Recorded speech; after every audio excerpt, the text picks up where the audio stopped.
नमस्कार, स्वागत आप सभी का सिलसिला बाजारों का। मैं हूं आपके साथ अखिलेश राठी और आज हफ्ते का पहला कारोबारी दिन है, सोमवार का दिन है। चर्चा होने जा रही है यहाँ पे एग्री और नॉन एग्री कम्युनिटीज के बारे में।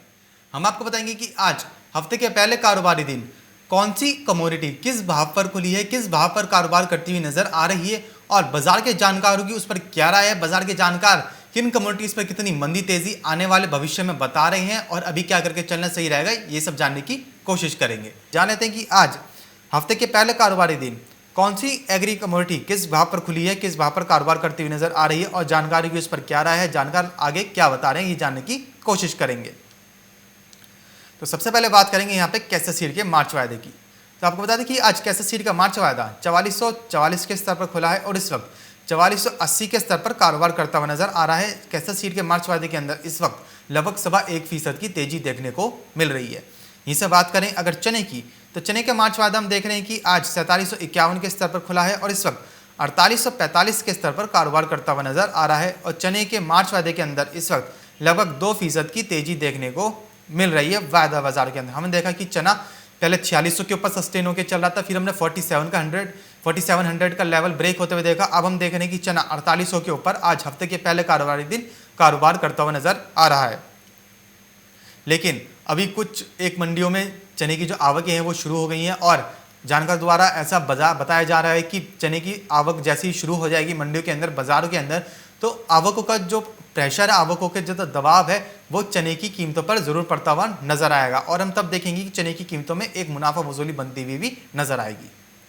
इसे बात करें अगर बिनौला खल की, तो बिनौला खल का मार्च वायदा आज 2216 के स्तर पर खुला है और इस वक्त 2227 के स्तर पर कारोबार करता हुआ नजर आ रहा है। हमने देखा कि बिनौला खल जो पहले 2300 के ऊपर कारोबार करता हुआ नजर आ रहा था, बिनौला खल ने 2300 का भी लेवल टच किया था। अब वहां से बिनौला खल सीधे 2200 के घरों में कारोबार करता हुआ नजर आ रहा है। दरअसल सीसीआई की तरफ से कॉटन पर सब्सिडी बढ़ाने की मांग की जा रही है। जो स्पिनिंग मिलें हैं, जो कॉटन की स्पिनिंग मिल्स हैं, कॉटन इंडस्ट्री से सीसीआई से सब्सिडी, कॉटन की जो खरीदी है उस पर सब्सिडी देने की बात करी जा रही है, जिसकी वजह से हम देख रहे हैं कि उसका असर बिनौला खल की कीमतों पर पड़ता हुआ नजर आ रहा है और कहीं ना कहीं कॉटन की कीमतों पर भी पड़ता हुआ नजर आ रहा है। इसकी वजह से हम देख रहे हैं कि बिनौला खल 2200 के घर में कारोबार करता हुआ नजर आ रहा है। लेकिन जो एक्सपोर्ट डिमांड है, जो निर्यात मांग है कपास की, वो लगातार बढ़ ही रही है। अभी भी तेजी ही है कॉटन और कपास खली के अंदर। लगातार जानकार यही बता रहे हैं कि कपास और कपास खली के अंदर निचले स्तर पर खरीदारी करके चला जा सकता है, क्योंकि आने वाले दिनों में कपास की जो खपत है वो बढ़ने ही वाली है, क्योंकि अब गर्मी का सीजन शुरू हो गया है। लोग अब ऊनी कपड़े छोड़ के गर्मियों में कॉटन क्लोथ्स पहनते हैं, कॉटन के कपड़े पहनते हैं, इसलिए कॉटन की जो खपत है वो एक बढ़ती हुई जरूर नजर आएगी। वहीं एक्सपोर्ट डिमांड भी लगातार बढ़ी हुई है, क्योंकि भारतीय कपास और भारतीय कपास खली बाकी देशों के रेट्स के मुकाबले यहाँ पे थोड़ी सस्ती मिलती है। भारत कपास और कपास खली को अच्छे डिस्काउंट्स पर ऑफर करता है विदेशों में, जिसकी वजह से सस्ता होने की वजह से विदेशों के कपास के मुकाबले भारत के कपास और कपास खली की निर्यात मांग लगातार बनी हुई है। और इस साल जानकारों द्वारा ऐसा अनुमान लगाया जा रहा है कि एक्सपोर्ट डिमांड में कपास और कपास खली की में 30% तक का इजाफा देखने को मिल सकता है।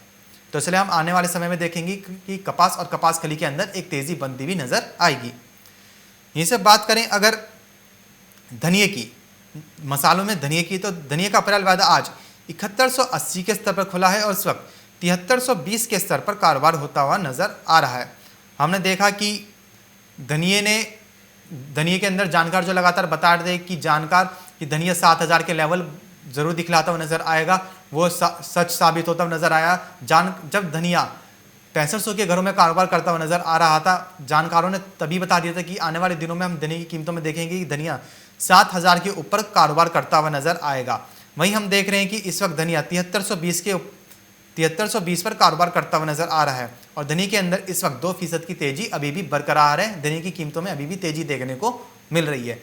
दरअसल धनिया की जो फसलें हैं वो कुछ जगहों पर खराब देखने को मिली है। कुछ राज्यों में धनिया की जो फसलें हैं वो खराब हुई हैं, जैसे कि मध्य प्रदेश और राजस्थान। यहाँ पे बारिश के चलते धनिया की फसलें खराब हुई हैं और दूसरा धनिया का जो कैरी ओवर स्टॉक है वो भी कम देखने को मिला है। इन सभी चीज़ों की वजह से धनिया की कीमतों पर एक सपोर्ट मिलता हुआ नजर आ रहा है और धनिया की कीमतें तेजी के साथ कारोबार करती हुई नजर आ रही है। वहीं अब रमज़ान शुरू हो जाएंगे और खाड़ी देशों से मसालों की मांग जरूर निकल के सामने आएगी और उसका भी जो असर है हम देखेंगे कि छुटपुट असर देने की कीमतों पर पड़ता हुआ नजर आएगा। अभी हाल फिलहाल में देने की कीमतों में तेजी का ही रुझान हम देख पाएंगे। आगे बढ़ते हैं, बात कर लेते हैं यहाँ से मसालों में जीरे की। तो आपको बता दें कि जीरे का मार्च वायदा आज 13,470 के स्तर पर खुला है और इस वक्त 13,510 के स्तर पर कारोबार करता हुआ नजर आ रहा है। हमने जीरे में देखा कि जीरे ने हमें 13,700 से ऊपर के भी लेवल दिखाए, लेकिन वो लेवल उससे आगे बढ़ नहीं पाया। 14,000 का लेवल ब्रेक नहीं कर पाया, 14,000 को टच नहीं कर पाया।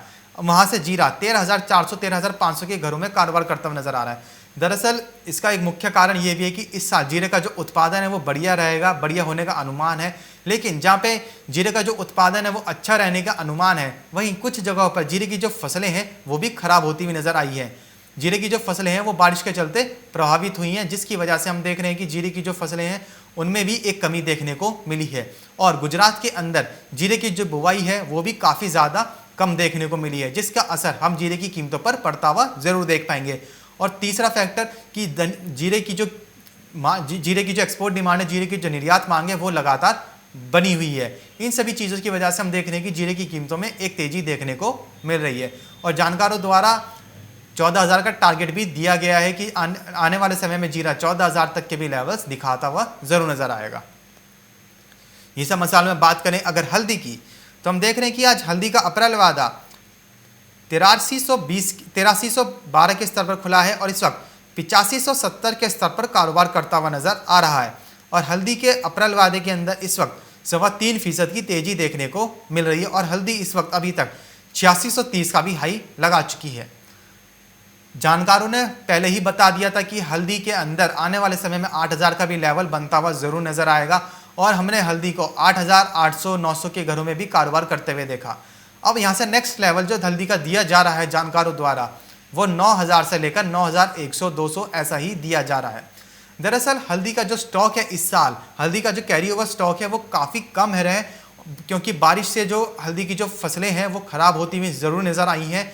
ओलावृष्टि और बारिश के कारण मौसम खराब रहने के कारण हल्दी की जो फसलें हैं वो खराब देखने को मिली हैं, क्रॉप डैमेज हुआ है। वहीं हल्दी का कैरी ओवर स्टॉक भी कम है और हाजिर मंडियों के अंदर स्टॉकिस्टों के पास, बड़े व्यापारियों के पास, हाजिर व्यापारियों के पास जो स्टॉक है हल्दी का वो भी इस बार कम है।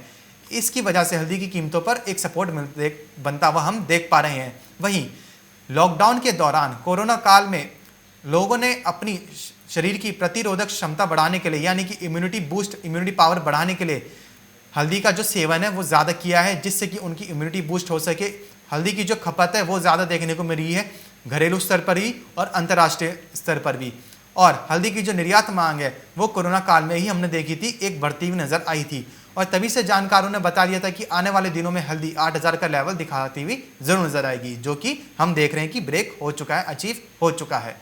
अब हल्दी की कीमतें यहाँ से अभी और तेजी के साथ कारोबार करती हुई नजर आ सकती हैं। जैसे कि हमने आपको बताया कि आने वाले समय में अब रमज़ान का महीना शुरू हो जाएगा, रमज़ान आएंगे, खाड़ी देशों से मसालों की एक निर्यात मांग निकल के ज़रूर सामने आएगी और इसका असर हम हर एक मसाले पर बनता हुआ देख पाएंगे।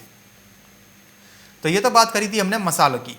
आगे बढ़ते हैं, यहाँ से बात कर लेते हैं खाद्य तेलों की। तो आपको बता दें कि आज मस्टर्ड सीड का अप्रैल वायदा 5522 के स्तर पर खुला है और इस वक्त 5530 के घरों में कारोबार करता हुआ नजर आ रहा है। हम देख रहे हैं कि मस्टर्ड सीड के अप्रैल वायदे के अंदर इस वक्त एक मामूली सी करेक्शन देखने को मिल रही है। यहीं से बात करें अगर रिफाइंड सोया तेल की, तो हम देख रहे हैं कि रिफाइंड सोया तेल का मार्च वायदा आज 1198 के स्तर पर खुला है और इस वक्त 1202 के स्तर पर कारोबार करता हुआ नजर आ रहा है 0.25% की तेजी के साथ। वहीं बात करें अगर सोयाबीन की, तो सोयाबीन का मार्च वायदा आज 5111 के स्तर पर खुला है और इस वक्त 5125 के घरों में कारोबार करता हुआ नजर आ रहा है और सोयाबीन के मार्च वायदे के अंदर इस वक्त लगभग 1% की तेजी देखने को मिल रही है। हम देख रहे हैं कि आज सरसों थोड़ी सुबह के कारोबार इस सत्र में एक मामूली सी करेक्शन के साथ जरूर कारोबार करती हुई नजर आ रही है, लेकिन रिफाइंड सोया तेल और सोयाबीन के अंदर एक अच्छी खासी बढ़त देखने को मिल रही है। रिफाइंड सोया तेल में हम देख रहे हैं कि रिफाइंड सोया तेल 1200 के ऊपर सस्टेन होकर चल रहा है अभी भी।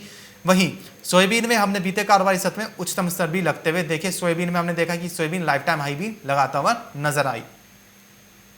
सोयाबीन के अंदर दरअसल ब्राजील जो मुख्य उत्पादक और निर्यातक देश है सोयाबीन का, वहां पे सोयाबीन की जो कटाई है वो बारिश की वजह से प्रभावित हुई है। कटाई में देरी देखने को मिली है ब्राज़ील के अंदर सोयाबीन की, जिसकी वजह से ब्राज़ील जिन जगहों पर सप्लाई देता था सोयाबीन की वहाँ पर नहीं दे पाया, उसमें देरी देखने को मिली है, जिसकी वजह से सोयाबीन की कीमतों में हमने देखा कि तेज़ी बनती हुई नजर आई। वहीं अर्जेंटीना के अंदर ज़्यादा सूखा पड़ा है, इसकी वजह से हमने देखा कि सोयाबीन की जो फसलें हैं वो प्रभावित हुई हैं और वहाँ भी क्रॉप डैमेज हुआ है, जिसकी वजह से अर्जेंटीना भी उन जगहों पर सप्लाई नहीं दे पाया जहाँ पर वो देता था। अंतर्राष्ट्रीय बाज़ार में क्रॉप डैमेज होने का जो असर है सोयाबीन का, वो हम देख रहे हैं कि घरेलू वादा बाज़ारों पर भी पड़ता हुआ ज़रूर नज़र आ रहा है, क्योंकि भारत अपनी खाद्य तेल की आपूर्ति का लगभग 70% आयात करता है। खाद्य तेलों का अपनी डिमांड का, मांग का 70% आयात करता है, जिसकी वजह से हम देख रहे हैं कि अगर कुछ भी इम्पैक्ट अंतर्राष्ट्रीय बाजार में हल्का फुल्का भी आता है, उसका असर हम देखते हैं कि तुरंत सीधे घरेलू वादा बाजार पर भी पड़ता हुआ जरूर नजर आता है। और यही जो सोयाबीन में तेजी देखने को मिली है, ये भी इसी का ही नतीजा है। यहीं से बात करें अगर मस्टर्ड सीड की, तो मस्टर्ड सीड में हम देख रहे हैं कि इस बार मस्टर्ड सीड की जो बुआई है वो ठीक ठाक ही देखने को मिली है, लेकिन मस्टर्ड सीड का जो स्टॉक है वो अभी हाल फिलहाल में स्टॉकिस्टों के पास, व्यापारियों के पास और जो खाद्य तेल की जो मिलें हैं उनके पास नहीं है। इसलिए जैसे ही नई सरसों मंडियों में आ रही है वो तुरंत खरीद ली जा रही है, जो मिलें हैं उसको तुरंत परचेज कर ले रही हैं, क्योंकि उनके पास स्टॉक नहीं है। इसलिए हम इसका असर देख रहे हैं कि मस्टर्ड सीड की कीमतों पर पड़ता हुआ नजर आ रहा है। मस्टर्ड सीड की जो पाइपलाइन है वो बिल्कुल खाली पड़ी है, जिसकी वजह से मस्टर्ड सीड की कीमतों को एक सपोर्ट मिलता हुआ नजर आ रहा है। यहीं से बात करें अगर रिफाइंड सोया तेल की, तो रिफाइंड सोया तेल में देख रहे हैं कि रिफाइंड सोया तेल आज भी हफ्ते के पहले कारोबारी दिन 1200 के ऊपर सस्टेन होकर चल रहा है, 0.25% की तेजी देखने को मिल रही है। आपको बता दें कि अंतर्राष्ट्रीय बाजार में खाद्य तेलों में तेजी के चलते भारतीय घरेलू वायदा बाजार में भी एक तेजी देखने को मिल रही है, जिसकी वजह से रिफाइंड सोया तेल में भी हम देख रहे हैं कि तेजी का माहौल बनता हुआ नजर आ रहा है। आपको बता दें कि अभी मार्च अप्रैल तक खाद्य तेलों में तेजी ही देखने को मिल सकती है, ऐसा जानकारों द्वारा अनुमान लगाया जा रहा है, क्योंकि जितने भी अंतर्राष्ट्रीय बाजारों में जो फैक्टर्स निकल के सामने आ रहे हैं, जो आंकड़े निकल के सामने आ रहे हैं, जो खबरें निकल के सामने आ रही हैं सोयाबीन, सरसों और रिफाइंड सोया तेल को लेकर और सीपीओ को लेकर, उन सभी की वजह से घरेलू वायदा बाजार में भी हम देखेंगे एक तेजी बनती हुई नजर आएगी, ऐसा जानकारों द्वारा अनुमान लगाया गया है। इसे बात करें अगर चने की, तो चने का मार्च वायदा हम देख रहे हैं कि आज 4751 के स्तर पर खुला है और इस वक्त 4844 के घरों पर कारोबार करता हुआ नजर आ रहा है। चने के अंदर 2% की तेजी देखने को मिल रही है। आपको बता दें कि चने की जो उत्पादन है इस साल ज़्यादा रहने का अनुमान है, अच्छा खासा बढ़ने का अनुमान है। चने की जो बुआई है पिछले साल के मुकाबले लगभग 4% ज़्यादा देखने को मिली है और चने की बुआई में जहाँ पे तेज़ी देखने को मिली है, लेकिन जो बड़े कारोबारी हैं, जो बड़े व्यापारी हैं चने के, वो बता रहे हैं कि चने की में जो कीमत, चने का जो रकबा बताया जा रहा है कि चने का रकबा बड़ा है, बुआई का रकबा बड़ा है, वो सिर्फ सरकारी आंकड़ों में बड़ा है। दरअसल जो असली आंकड़े हैं जो लगातार यही बता रहे हैं कि चने के जो बड़े व्यापारी हैं उनके अनुसार चने की जो फसलें हैं वो काफ़ी जगहों पर प्रभावित हुई हैं। जो मुख्य उत्पादक राज्य हैं चने के, उनमें बारिश के चलते चने की जो क्रॉप्स हैं वो डैमेज हुई हैं। अब देखने वाली बात ये होगी कि अब जैसे ही चने की जो अराइवल्स होती हैं मंडियों के अंदर, चने की जो आवकें आती हैं उनमें कितनी नमी देखने को मिलेगी, चने की जो आवकें हैं उसकी क्वालिटी कैसी रहेगी, यही सब फैक्टर्स आने वाले समय में चने की कीमतों पर एक प्रभाव डालती हुई नजर आएंगी। अगर चने की क्वालिटी खराब है तो चने की कीमतों में हम देखेंगे घरेलू वायदा बाजारों के अंदर एक तेजी बनती हुई जरूर नजर आएगी। और जानकारों द्वारा ऐसा बताया भी जा रहा है कि इस साल जहाँ पे चने का जो रकबा है वो ज़्यादा बड़ा है, वहीं इस साल जानकारों के द्वारा ऐसा अनुमान लगाया है कि इस साल चने का जो खपत है वो भी ज़्यादा बनती हुई नजर आएगी, क्योंकि अब सर्दियों का सीज़न जा चुका है। अब हम देखेंगे कि चने की जो खपत है, चने और दालों की जो खपत है वो बढ़ती हुई नजर आएगी और जहाँ पे खपत बढ़ेगी तो चने की कीमतों पर भी एक प्रभाव पड़ता हुआ जरूर नजर आएगा। जहाँ पे हमने बात करी चने की, वहीं बात करें अगर तुअर दाल की, तो तुअर दाल की भी हमने देखा कि तुअर दाल की जो फसलें हैं वो भी खराब रहने का अनुमान है, जिसके चलते हम देख रहे हैं कि तुअर दाल की कीमतों में एक तेजी देखने को मिल रही है। तो ये था आज हफ्ते के पहले कारोबारी दिन कौन सी एग्री कम्युनिटी किस भाव पर खुली है, किस भाव पर कारोबार करती हुई नजर आ रही है और जानकारी की उस पर क्या राय है। फिलहाल सिलसिला बाजारों का मैं बस इतना ही, कहीं जाएगा नहीं क्योंकि खबरों का सिलसिला लगातार ये बना रहेगा मार्केट टाइम्स टीवी पर।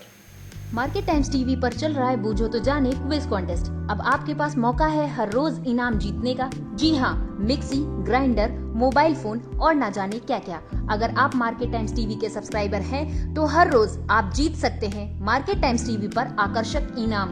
और अगर आपने मार्केट टाइम्स टीवी को सब्सक्राइब नहीं किया है तो तुरंत सब्सक्राइब करें। मार्केट टाइम्स टीवी पर चल रहा बूझो तो जाने क्विज कॉन्टेस्ट, जिसमें हम हर प्रोग्राम के अंत में पूछते हैं आपसे अर्थव्यवस्था, कमोडिटी बाजार, मंडियों का हाल, शेयर बाजार पर सवाल। सही जवाब देने वालों में से विजेता को लकी ड्रॉ के द्वारा चुना जाता है और उस विजेता को मिलता है मार्केट टाइम्स टीवी की तरफ से पुरस्कार। बस आपको सवाल का जवाब देने से पहले मार्केट टाइम्स टीवी को भी सब्सक्राइब करना है। आज का सवाल है, गेहूं के अधिकतम उत्पादक वाला राज्य कौन सा है? आपके ऑप्शंस हैं option A Punjab, option B Haryana, option C Uttar Pradesh, option D Madhya Pradesh. जवाब के लिए टाइप करें वीट ए, वीट बी, वीट सी, वीट डी। आपको मार्केट टाइम्स टीवी चैनल को सब्सक्राइब करना है और जवाब व्हाट्सएप करना है। आप जवाब व्हाट्सएप कर दें 9953882229 पर। आप में से लकी विजेता जीत सकता है हेयर ड्रायर।